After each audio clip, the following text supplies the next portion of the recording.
time talking about Monero, the dark web, and why following the money has become such an important part of cybersecurity. When people hear about cyber crime, they usually think of Bitcoin. It's used in a lot of ransom demands and dark web markets, but it has one big problem from the attacker's point of view. Every Bitcoin transaction is public on the blockchain.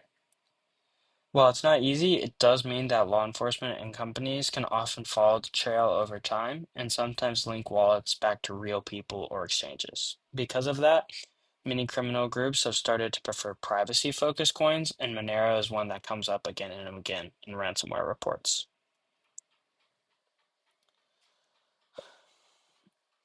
Attacks oftentimes go for a company falling for a phishing email or leaving a remote service exposed on the internet.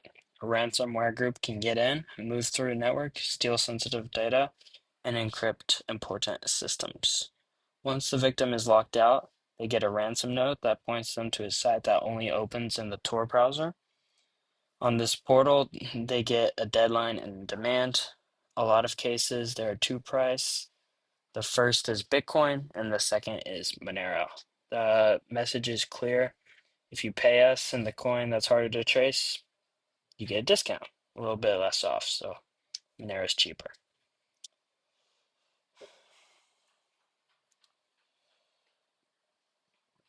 Monero, the whole point of Monero is to hide the information of addresses and the amounts that move around.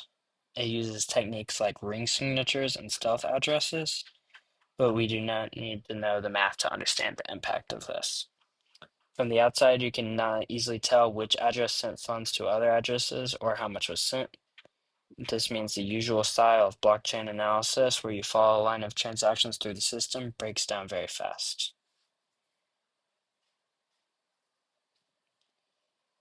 After a victim sends Monero, the money doesn't just sit there. Attackers can move it between many wallets, trade it for other coins, or cash out through exchanges and over-the-counter brokers that don't really care about compliance rules. On the dark web, there are markets and services that specialize in helping people launder funds or swap between coins.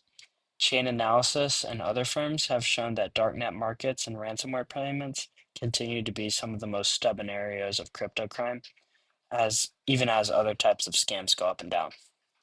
In a lot of these flows, Monero plays a central role. At the same time, it's too simple to say Monero is only for criminals. There are also people who care about privacy for reasons like avoiding data leaks or tracking. This is where the policy dilemma shows up. If governments try to ban or heavily restrict privacy coins, they may end up pushing normal users into riskier underground spaces. They do nothing, they make it easier for ransomware groups to keep getting paid without having much fear of the money traced.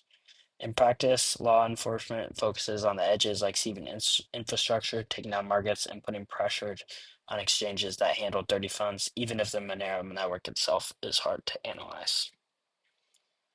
For us studying cybersecurity, the main lesson here is that the story doesn't end when malware is detected. Attackers keep improving from the way they profit from their access, and that includes the financial side. Understanding why people move from Bitcoin to Monero and how dark web payment portals work gives us a more complete picture of the threat. It also helps explain why things like ransom reporting rules, exchange regulations, and tracing tools matter just as much as firewalls and intrusion detection.